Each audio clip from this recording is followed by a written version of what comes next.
درخت کی اس شاخ سے لپٹے اسے قریباً 2 منٹ ہو چلے تھے، لیکن ابھی تک کوئی شخص بھی مندر میں داخل نہیں ہوا تھا۔ یہاں بیٹھے ہوئے وہ ان لوگوں کی باتیں تو نہیں سن سکتا تھا، لیکن ان کی حرکات بخوبی نوٹ کر سکتا تھا۔ مندر کے گردا گرد پھیلتے چلے گئے کھنڈرات اور کھیتوں کے وسیع سلسلے میں اس کو دور دور تک ٹارچوں کی روشنیاں جلتی بجھتی نظر آ رہی تھیں۔ آنے والے بڑی سرگرمی سے اسے یہاں کھوج رہے تھے۔ کچھ دیر بعد اس نے ایک سائے کو مندر کے دروازے کی طرف بڑھتے دیکھا۔ یہاں سے اسے اندر کا منظر نظر نہیں آ سکتا تھا۔ دروازے میں داخلے کے بمشکل 1 منٹ بعد ہی وہی شخص بوکھلایا ہوا باہر نکلا۔ اس نے زور زور سے 2-3 آدمیوں کو نام لے کر پکارا۔ جیپ سے بڑی افراتفری میں 2 آدمی بھاگتے ہوئے اس طرف آئے۔ ان لوگوں نے ابھی تک ہیڈ لائٹس روشن کر رکھی تھیں۔ یہ ان کی بوکھلاہٹ کی انتہا تھی، اور خان درختوں کی شاخوں میں چھپا اس بوکھلاہٹ سے لطف اندوز ہو رہا تھا۔ وہ لوگ تھوڑی دیر تو آپس میں بحث کرتے رہے، پھر تینوں گھوم کر اس راستے پر آ گئے جس طرف سے ٹوٹی ہوئی سیڑھیاں چھت کی طرف آتی تھیں۔ تینوں ایک دوسرے کے تعاقب میں سنبھل کر سیڑھیوں پر قدم رکھتے اوپر آ گئے۔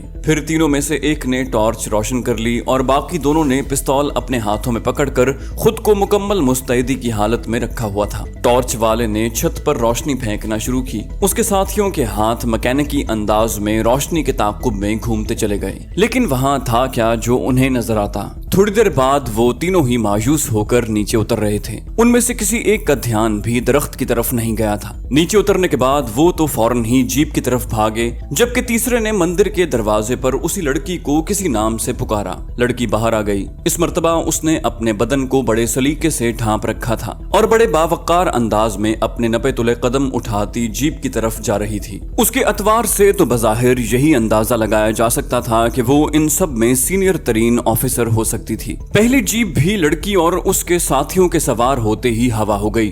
دونوں جیپیں نزدیکی کچی سڑک کی طرف بھاگ رہی تھیں۔ سڑک کے کنارے آ کر ان لوگوں نے 2-3 مرتبہ ہارن بجائے۔ رات کے سناٹے میں جیپوں کے ہارن بجانے کی آوازیں کسی دھماکے سے کم نہیں تھیں۔ جس درخت پر خان بیٹھا تھا اس سے اچانک ہی کئی پرندے پھڑپھڑا کر اڑے۔ یہی صورتحال دوسرے درختوں پر بھی پیش آئی تھی۔ جیپ کے ہارن دیتے ہی اس کے سوار جو اتر کر بڑی پھرتی سے چاروں طرف پھیل گئے تھے، اب اتنی ہی پھرتی اور تیزی سے واپس جیپوں کی طرف بھاگ رہے تھے۔ ان کے سوار ہوتے ہی دونوں جیپیں پھر کچی سڑک پر دوڑنے لگیں اور جلد ہی خان کی نظروں سے اوجھل ہو گئیں۔ ان لوگوں کی روانگی کے قریباً 5 منٹ بعد خان دوبارہ مندر کی چھت پر پہنچ چکا تھا۔ بھلے کچھ عرصے ہی کے لیے صحیح، وہ ہانکا کرنے والوں سے محفوظ ہو چکا تھا، لیکن بہت دیر تک نہیں۔ خان بخوبی جان سکتا تھا کہ مقامی ہوم گارڈ سے تو اس کی جان چھٹتے ہی چھٹ سکتی ہے۔ ان لوگوں نے میلوں تک اس علاقے کو گھیرے میں لے رکھا تھا، اور اس مندر جیسے ابھی اور نہ جانے کتنے جال اس کے راستے میں بچھے ہوئے تھے۔ مندر کی چھت پر پہنچ کر اس نے ایک لمحے کے لیے اپنی حالت پر نظر ڈالی اور موجودہ صورتحال کے متعلق سوچ کر مسکرا دیا۔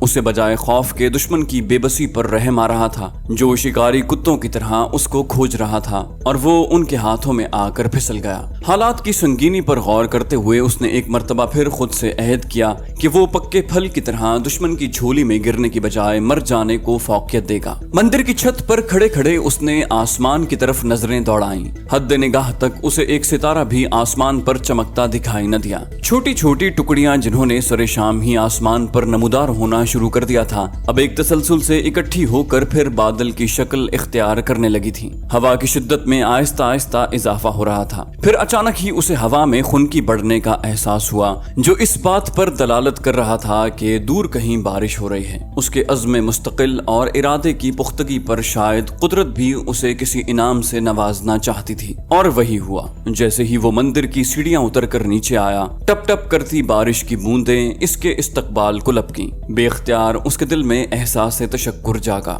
وہ اس نعمت خداوندی پر جھوم ہی اٹھا۔ مندر میں رک کر ایک لمحہ بھی ضائع کرنے کے بجائے اس نے رخت سفر باندھا۔ اپنے زیر جامہ کی ایک محفوظ جیب سے پیراشوٹ برساتی نکال کر اس نے برساتی کی تہیں کھولی اور پہن لی۔ آسمان پر سیاہ گھٹائیں چھانے کی وجہ سے اس طرف سے کسی بھی رہنمائی کی توقع ابس تھی۔ صحیح سمت متعین کر کے وہ بے دھڑک اسی طرف چل دیا۔ پچھلے 3-4 گھنٹوں کی مسلسل بھاگ دوڑ نے اسے ذرہ بھر بھی تو متاثر نہ کیا تھا۔ اس کے قدم اسی مضبوطی اور اطمینان سے اٹھ رہے تھے جس طرح اس مہم کے آغاز میں اٹھے تھے۔ بارش میں بھیگ کر وہ خاصا سکون محسوس کرنے لگا تھا۔ شفق پر اب پاؤں پھٹنے لگی تھی اور آسمان پر گہرے بادل چھا جانے کے باوجود ایک سرخ لکیر اسے دور مشرق میں پھیلتی نظر آ رہی تھی۔ اس لکیر نے ماحول پر اپنی گرفت آہستہ آہستہ مضبوط کرنا شروع کر دی تھی اور آسمان جو اس سے پہلے بالکل سیاہ ہو رہا تھا اب قدرے گلابی نظر آنے لگا۔ صبح کی آمد تھی اور اسے ابھی ایک لمبی مسافت پاٹنا تھی۔ اس مرتبہ اس نے بظاہر تمام احتیاطیں بالائے طاق رکھ کر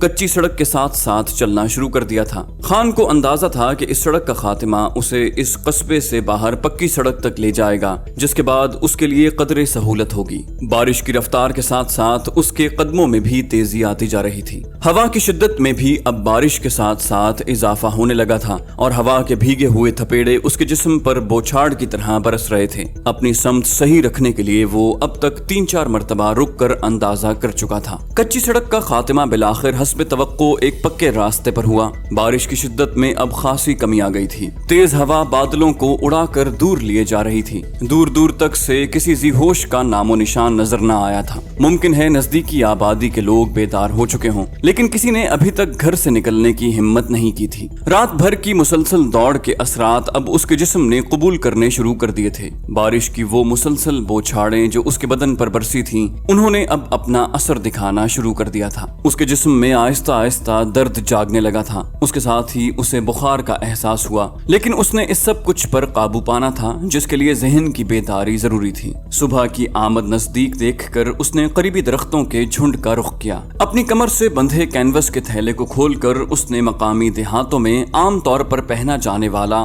کھلے پائچوں کا لکیر دار پاجامہ اور کرتا نکال لیا۔ اپنے جسم سے چپکے گیلے کپڑے بھی اس نے الگ کر دیے۔ اس مختصر سے تھیلے سے مقامی موچیوں کی بنی ہوئی دیہاتی طرز کی ایک جوتی بھی برآمد ہوئی تھی۔ اپنے گیلے کپڑے اس نے اسی تھیلے میں ٹھونس دیے، خشک کپڑے پہنے اور تھیلے کو قریبی کھیت کی مٹی میں دبا دیا۔ فی الوقت تو یہی اس کا مکمل اسباب تھا۔ قریبی مندر کے لاؤڈ سپیکر اچانک ہی جاگے اور چنگھاڑنے لگے اور ڈوبتی عمر کا پروہت بڑی تیزی کے ساتھ اشلوک پڑھ رہا تھا، بالکل ایسے ہی جیسے اس کے لیے کوئی معمول کی کارروائی تھی جسے بہرحال اسی کے ہاتھوں انجام پانا تھا۔ مندر کے پس منظر میں نظر آتے دیہاتی گھروں کی روشنیاں بھی اب جلنے لگی تھیں۔ وہ جس علاقے میں پہنچ چکا تھا وہاں بجلی موجود تھی۔ یوں تو اب وہ کم از کم سرحد پر پھیلے سیکیورٹی کے وسیع جال کو توڑنے میں کامیاب ہو چکا تھا لیکن اب بھی وہ اتنا ہی غیر محفوظ تھا جتنا کہ اس مہم کے آغاز پر۔ عابد خان کو علم تھا کہ بھارتی سیکیورٹی کا جال تہ در تہ پھیلتا چلا گیا ہے اور ایسے کئی تانے بانے ابھی اس کے راستے میں بکھرے پڑے ہیں۔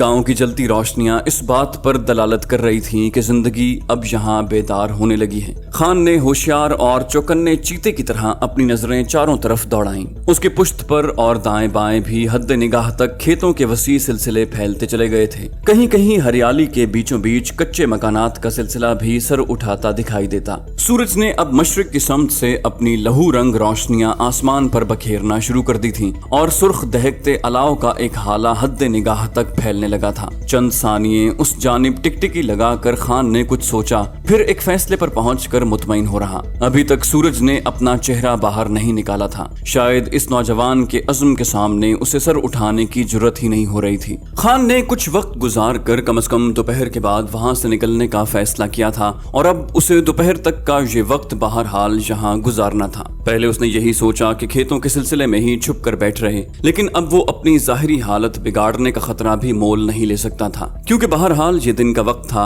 اور وہ کسی کی بھی نظروں میں آ سکتا تھا۔ اس نے چاہا صبح 10 بجے تک کا وقت کم از کم مندر کے ارد گرد گزار دے جہاں اکثر لوگوں کا آنا جانا لگا رہے گا اور اس کی طرف شاید ہی کوئی متوجہ ہوتا۔ اسے اندازہ تھا کہ ابھی تو مندر میں سوائے پروہت اور 2-3 پنڈتوں کے اور کوئی نہیں پہنچا ہوگا۔ وہ مندر میں بھی اس وقت داخل ہونا چاہتا تھا جب وہاں خاصے لوگ آ چکے ہوں۔ یہی کچھ سوچتا خان وہاں سے ہٹ کر درختوں کے اس سلسلے کی طرف چل دیا جو گاؤں سے مندر کو جانے والے راستے پر اسے نظر آ رہا تھا۔